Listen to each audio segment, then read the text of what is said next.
Hello friends and my dear students, good morning. Hope you are safe over there. So today we are going to discuss about the beam strength of the Weyl gear, because we have also discussed before the force analysis and the basics of Weyl gear in the previous sessions. You can go through it in our Engineering College Banswara YouTube channel. So what do you understand by the beam strength? First you have to recall this particular thing. Okay, so the size of the cross section of the tooth of a Weyl gear varies along the face width, as you can see in the figure this way. Okay, this varies along the face width. Okay, so it is considered to be, means the beam strength of the tooth of the Weyl gear is considered to be equivalent to the formative spur gear in the plane perpendicular to the tooth element. Okay, so you have to consider a formative spur gear and the plane considered plane perpendicular to the tooth element, that will be the beam strength of that particular thing will be equals to the beam strength of Weyl gear.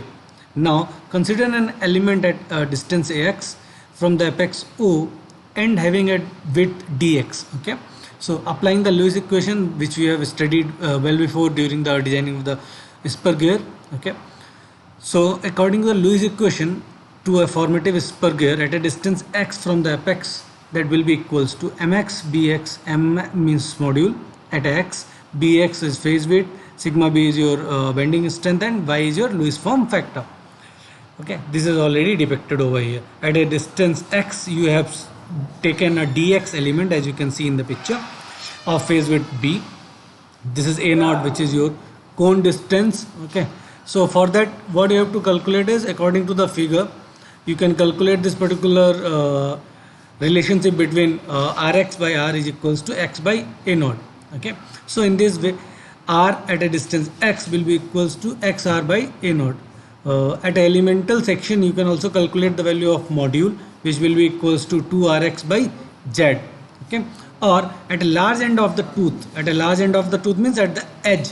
Okay, at the edge, this module will be equals to 2r by z. So from this particular equation C and D, you can calculate mx is equals to mx by a naught, while bx or your width will be equals to dx, which you have already taken or assumed dx as elemental strip.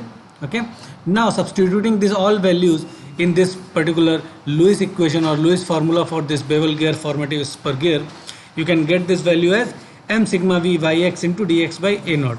Now you have to integrate both the sides by this particular equation, then you will get mt is equals to m sigma b yr by a naught square, and taking the limits as a naught minus b to a naught. Okay, after getting this particular integration done, you can get this particular value like this. Okay, soon you will get this value, means the torque will be equals to mb sigma b yr in bracket 1 minus b by a naught plus b square by 3 a naught square. Assuming that beam strength as a tangential force at a large end tooth, mt will be equals to sb into r. Okay, so similarly you can also rewrite this equation as beam strength will be equals to mb into sigma b into y multiplied with this particular factor 1 minus b by a naught plus b square by 3 a naught square. The phase width of the Weyl gear is limited to the 1/3 of the cone distance. Okay, therefore the last term of bracket will be never be more than 1 by 27. That's why we are neglecting this term, because it is very small.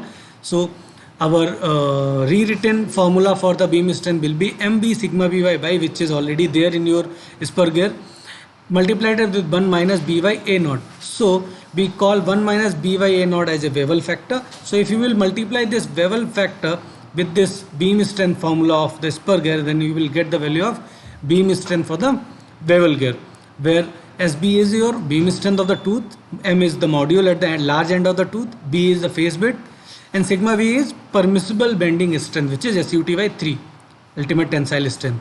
Y is the Lewis form factor, based on formative number of tooth. Okay, A naught is the cone distance.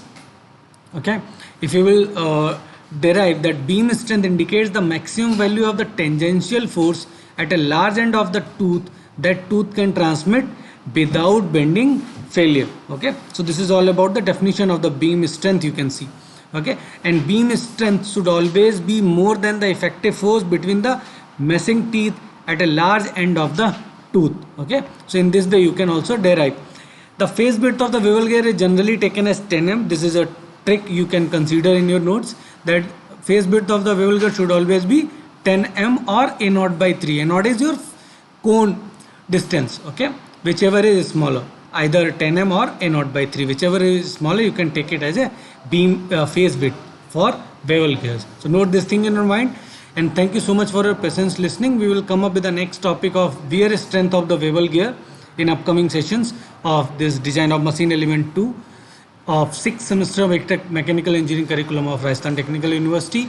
And do subscribe the Engineering College Banswara YouTube channel for more such updates about different branches of engineering like mechanical, electrical, civil and computer science engineering. Okay, we will also see the designing of the bevel gear on the basis of bear strength, and we will try to solve few numericals on the basis of that in the upcoming sessions as well. Thank you so much.